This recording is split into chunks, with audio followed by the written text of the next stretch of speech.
Hello friends, welcome to Nandi. If you genuinely like our content, please do like, share, comment and also subscribe. నిన్న జరిగిన world oceans day సందర్భంగా United nations organisations ఒక virtual meet organise చేసింది అంటే online meeting.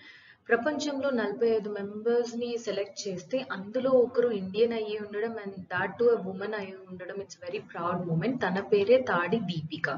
తనని green women గా అందరూ పిలుస్తున్నారు. సో తను ఎక్కడి నుంచి వచ్చింది అని అంటే ఈస్ట్ గోదావరి డిస్టిక్ సక్కనపల్లి మండల్ నుంచి అంతర్వేది అనే ఒక విలేజ్ లో జీరో వేస్ట్ ప్రాజెక్ట్ అని ఒకటి జరుగుతుంది. దీంట్లో ఇది ఏంటి అని అంటే ప్లాస్టిక్ వేస్ట్ ఏదైతే కోస్టల్ ఏరియాస్ లో ఉందో అదంతా కలెక్ట్ చేసేస్తారు అండ్ ఈవెన్ టెంపుల్స్ దగ్గర ఉన్న వేస్ట్ ని కూడా కలెక్ట్ చేసేస్తారు, particularly to prevent pollution. So ఈ ప్రాజెక్ట్ లో తను ఒక మెంబర్. సో ఇది ప్రాజెక్ట్ ఎవరు స్టార్ట్ చేశారు అని అంటే గ్రీన్ వార్మ్స్ అనే వేస్ట్ మేనేజ్మెంట్ కంపెనీ ఒకటి కేరళలో ఉంది. దాని బ్రాంచెస్ ఇక్కడ ఈస్ట్ గోదావరిలో ఈ ప్రాజెక్ట్ ని స్టార్ట్ చేశాయి. తను తాడి దీపిక వర్చువల్ మీటింగ్ లో తను చేసిన సక్సెస్ మూమెంట్స్ ఎలా అందరి వల్ల సక్సెస్ అయింది అని చెప్పేసి తను united nation organization virtual meet లో మాట్లాడడం జరిగింది. So it's very proud moment and do remember this topic for both TSPSC and APPSC. మనం నిన్న ప్రధాన్ మంత్రి గ్రామీణ్ కళ్యాణ్ యోజన గురించి చూసాము, దాంట్లో సబ్ స్కీమ్స్ గురించి కూడా చూసాము. ఇక్కడ అన్న యోజన గురించి డిస్కస్ చేస్తున్నాను. ఆల్రెడీ మనకి నేషనల్ ఫుడ్ సెక్యూరిటీ యాక్ట్ ప్రకారం 5 kg food grains per month per family provide చేస్తున్నారండి.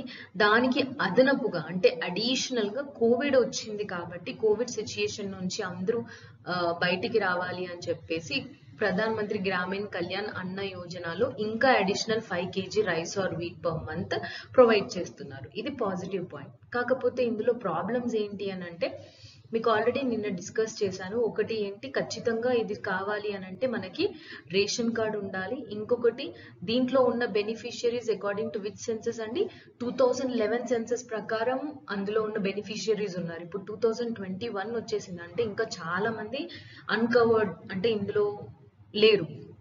ఇప్పుడు వలస కూలీల సంగతి చూస్తుంటే 8 crore మైగ్రెంట్ లేబర్స్ ఉన్నారండి. కానీ ఈ స్కీమ్ ప్రకారం బెనిఫిట్ అయిన వాళ్ళు ఓన్లీ 2.1 crore. అంటే ఎంత లూప్ హోల్స్ ఉన్నాయో ఒకసారి ఆలోచించండి.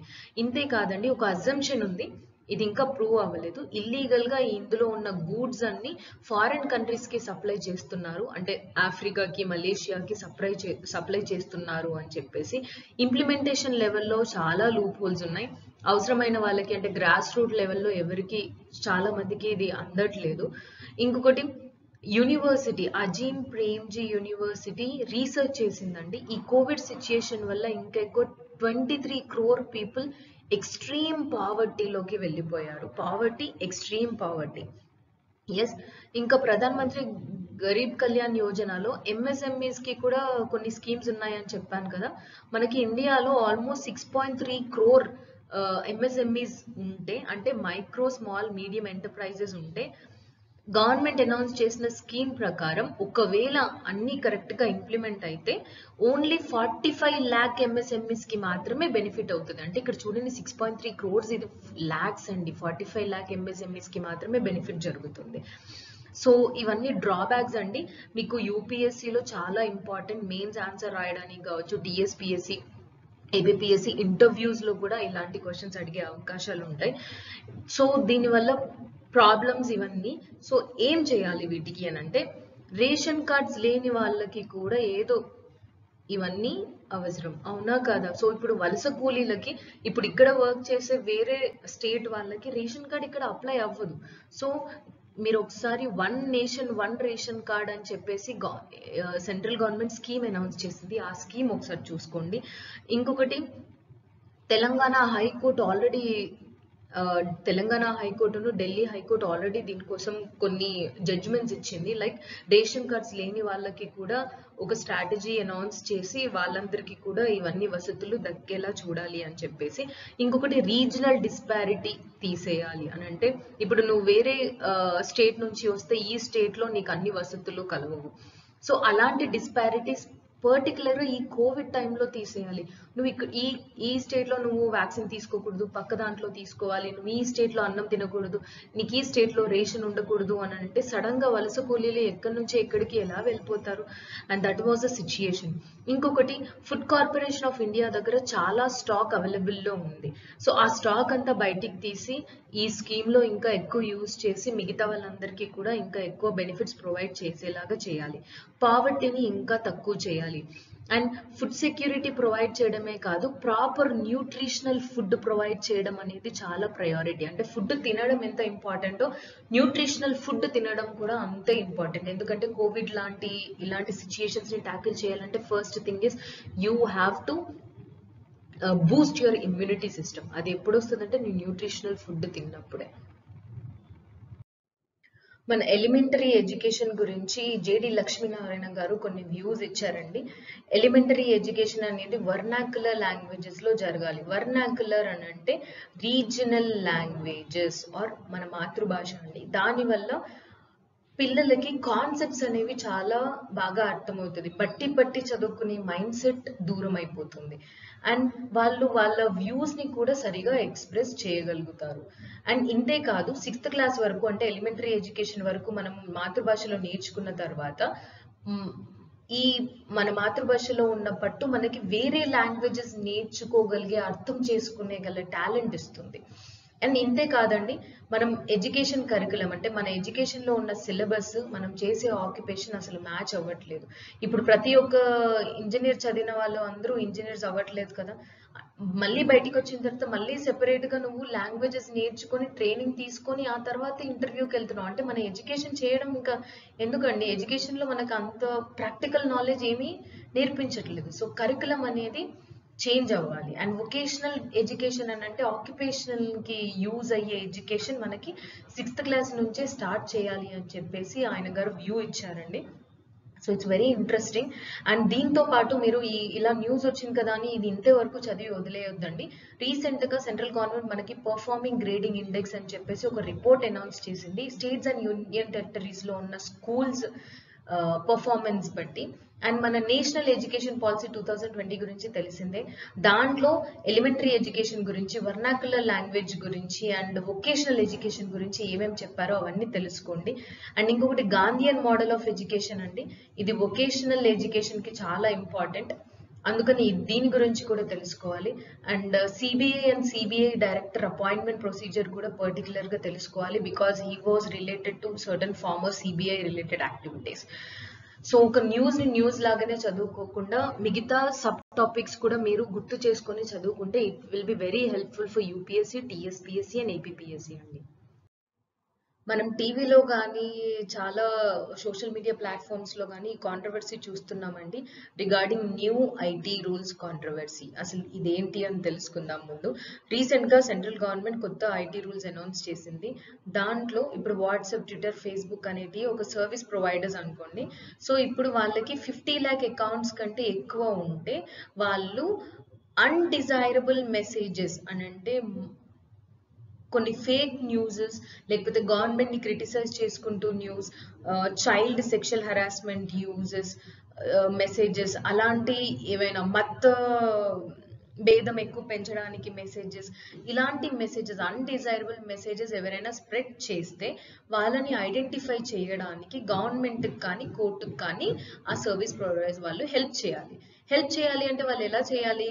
ఆ పర్సన్ కానీ ఎవరైతే ఆరిజిన్ మెసేజెస్ పంపిస్తున్నారో వాళ్ళందరి డాటా మెయింటైన్ చేయాలి. ఇప్పుడు నేను ఒక మెసేజ్ మీ అందరికీ పంపిస్తే నేనేం మెసేజ్ పంపించానో అవన్నీ వాళ్ళ దగ్గర మెయింటైన్ చేయాలి. సో వాట్సాప్లో జనరల్గా వాట్సాప్ చేసే ఆర్గ్యుమెంట్స్ ఏంటి అంటే ఇండియా ఒక్కటిలోనే నాకు 40 crore అకౌంట్స్ ఉన్నాయి, అంటే మోర్ దెన్ 50 lakh అకౌంట్స్ ఉన్నాయి కాబట్టి వాట్సాప్కి ఈ రూల్ అప్లై అవుతుంది.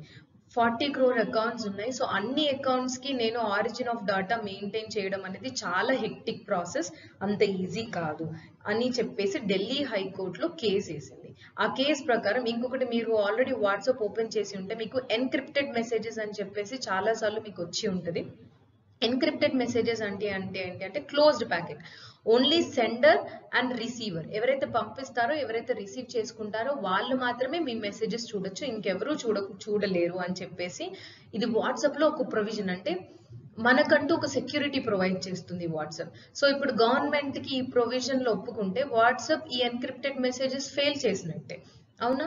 ఇంకొకటి పుట్టుస్వామి కేస్ జడ్జిమెంట్ లో మనకి సుప్రీం కోర్ట్ రైట్ టు ప్రైవసీని ఫండమెంటల్ రైట్ గా డిక్లేర్ చేసింది. అంటే ఇప్పుడు గవర్నమెంట్ రూల్ ప్రకారం ఒప్పుకుంటే fundamental rights of the citizens is violated, అవునా?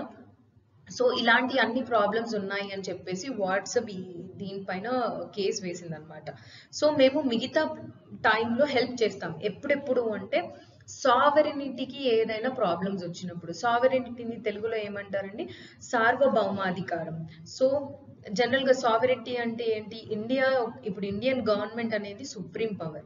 సో ఇండియాలో ఉన్న ఏదో ఒక పార్టీ కానీ, పొలిటికల్ పార్టీ కానీ, ఆర్గనైజేషన్ కానీ, గ్రూప్ కానీ, లేకపోతే ఇంటర్నేషనల్ లో ఉన్న ఏదైనా ఒక గ్రూప్ కానీ, ఇవి రెండు మన గవర్నమెంట్ డెసిషన్ ని ఇన్ఫ్లుయెన్స్ చేయకూడదు.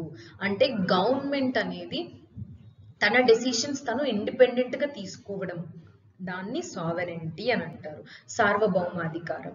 ఎస్, ఈవెన్ ఇంటిగ్రిటీకి ఏదైనా ఎఫెక్ట్ అయ్యే ప్రాబ్లమ్స్ ఏవైనా ఉంటే, ఇంటిగ్రిటీ అని అంటే లైక్ యువర్ మన సమగ్రతకి ఏదైనా ప్రాబ్లం క్రియేట్ అవుతుంటే అప్పుడు కూడా మేము హెల్ప్ చేస్తాము. ఇంకా చైల్డ్ సెక్షువల్ అసాల్ట్ రిలేటెడ్ ఏవైనా ఉంటే అప్పుడు కూడా మేము హెల్ప్ చేస్తాం. మిగతా వాటికి చేయలేము అని చెప్పేసి చాలా వరకు ఐటీ కంపెనీస్ అన్ని కాంట్రవర్సీలో నడుస్తున్నాయి. నావీ రిలేటెడ్ తీసుకుంటే మనకి ప్రాజెక్ట్ 75 ఇండియా. అసలు ఈ ప్రాజెక్ట్ ఏంటి అని అంటే, ఈ ప్రాజెక్ట్ ప్రకారం Indian navy 6 diesel electric submarines, అంటే ఇందులో డీజిల్ యూజ్ చేస్తారు, ఎలక్ట్రిసిటీ కూడా యూజ్ చేస్తారు. 6 డీజిల్ ఎలక్ట్రిక్ సబ్మరైన్స్ ని తయారు చేస్తుంది. ఎలా అంటే ఫారిన్ వాళ్ళు టెక్నాలజీ మనకి ఇస్తారు, కాకపోతే మ్యానుఫ్యాక్చర్ చేసేది ఇండియాలోనే. సో ప్రాజెక్ట్ 75 ఇండియాలో ఏం చేస్తారు అనేది ప్రిలిమ్స్ పాయింట్ ఆఫ్ వ్యూలో and APPSC and TSPC point of వ్యూలో కూడా చాలా ఇంపార్టెంట్ అండి. ఇంతకు ముందు స్కార్పియన్ క్లాస్ సబ్మరైన్స్, అది ప్రాజెక్ట్ 75, ఇది project 75. Project 75 scorpion class submarines develop చేయడానికి ఉంటుందండి. దాంతో కంపేర్ చేస్తే ఈ ప్రాజెక్ట్ 75 ఇండియా కింద చేసే సబ్మరైన్స్ 50% లార్జర్ గా ఉంటాయి. So comparison. ఇంకొకటి, 2 ఇండియన్ కంపెనీస్ కి ఇది ప్రాజెక్ట్ ఇచ్చారండి. Mazagon docks limited and Larsen and టార్బో LNT అండి. ఈ 2 కంపెనీస్ ఈ ప్రాజెక్ట్ ని ఇంప్లిమెంట్ చేయడానికి ముందుకొచ్చాయి. And different countries technology provide చేయడానికి ఉన్నాయి. దాంట్లో 5 ఉన్నాయండి. ఫ్రాన్స్, జర్మనీ, రష్యా, ఇవన్నీ మీరు చూసుకోండి, సౌత్ కొరియా అండ్ స్పెయిన్. ఇంకొకటి మనకి యాక్చువల్ గా ఎయిర్ క్రాఫ్ట్ క్యారియర్ నావెల్, అంటే ఇదేంటి ఎయిర్ క్రాఫ్ట్స్ ని అన్నిటిని క్యారీ చేసే ఒక షిప్స్ లాంటివి కావాలి. కానీ అది కాకుండా మనకి సబ్మరైన్సే కావాలి అని చెప్పేసి ఇండియన్ గవర్నమెంట్ డిసైడ్ చేసింది. ఎందుకు అని అంటే ఈ aircraft naval carriers are very costly. అంటే వాటిని ఒకటే మెయింటైన్ చేయడం కాకుండా దాని చుట్టూ మనం ఫ్లీట్ కూడా చాలా ఎక్కువ ప్రొవైడ్ చేయాలి. And they are easily spotted. ఎవరైనా ఇప్పుడు వేరే దేశాల వాళ్ళు మన పైన అటాక్ చేయడానికి వస్తే ఈజీగా, ఇవి పైనే ఉంటాయి కదండి, సముద్రం పైనే ఉంటాయి కాబట్టి ఈజీగా టార్గెట్ చేసి వాటన్నిటిని డిస్ట్రాయ్ చేయొచ్చు. అదే సబ్మరైన్స్ అనుకోండి, నీటి లోపల ఉంటాయి కాబట్టి ఐడెంటిఫై చేయడం కష్టం అవుతుంది. ఈవెన్ సమ్ టైమ్స్ టెక్నాలజీలో దిట్ట అయిన US కూడా కొన్నిసార్లు ఈ సబ్మరైన్స్ ని ఐడెంటిఫై చేయలేకపోయింది. సో అందుకని ఇండియా సబ్మరైన్స్ కి ఎక్కువ ప్రయారిటీ ఇస్తుంది ఈ ఎయిర్ క్రాఫ్ట్ నావల్ క్యారియర్ కంటే. ఇప్పుడు మన పక్కనే ఉన్న చైనాతో మనకి ఆల్రెడీ చాలా ప్రాబ్లమ్స్ క్రియేట్ అవుతున్నాయి. సో చైనాతో పోలిస్తే like almost they are maintaining 79 submarines, కానీ ఇండియాలో ఇప్పటి వరకు ఓన్లీ 16 మాత్రమే ఉన్నాయి. అండ్ ఈ ప్రాజెక్ట్ 75I అంటే ప్రాజెక్ట్ 75 ఇండియాలో DRDO డెవలప్ చేసిన ఒక సిస్టమ్ ఉందండి, ఎయిర్ ఇండిపెండెంట్ ప్రొపల్షన్.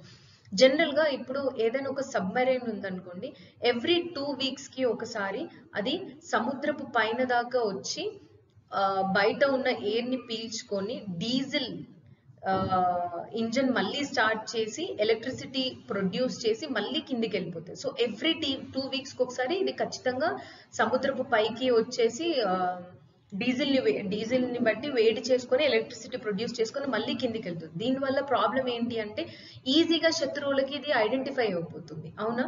సో ఈ DRDO డెవలప్ చేసిన ఎయిర్ ఇండిపెండెంట్ ప్రొపల్షన్ సిస్టమ్ వల్ల అడిషనల్గా అంటే ఇంకొక ఆల్రెడీ 2 వీక్స్ లోపల ఉండొచ్చు ప్లస్ 3 వీక్స్ అంటే ఆల్మోస్ట్ మీరు 5 వీక్స్ వరకు కంటిన్యూస్గా సబ్మరైన్ని లోపలనే ఉంచొచ్చు. అండ్ వేరే దేశాలు వచ్చి మనల్ని ఆక్యుపై చేయడానికి ఆర్ వార్ జరిగినప్పుడు it will protect our war weapons under the submarines. And ఇంకొక ప్రాజెక్ట్ కూడా ఉంది, ప్రాజెక్ట్ 75 ఆల్ఫా. దీని ప్రకారం న్యూక్లియర్ సబ్మరైన్స్ డెవలప్ చేస్తారు. Project 75 scorpion class submarines, project 75 alpha nuclear submarines, project 75 India ఏమో electric and diesel submarines. These are very important for TSPSC and APPSC.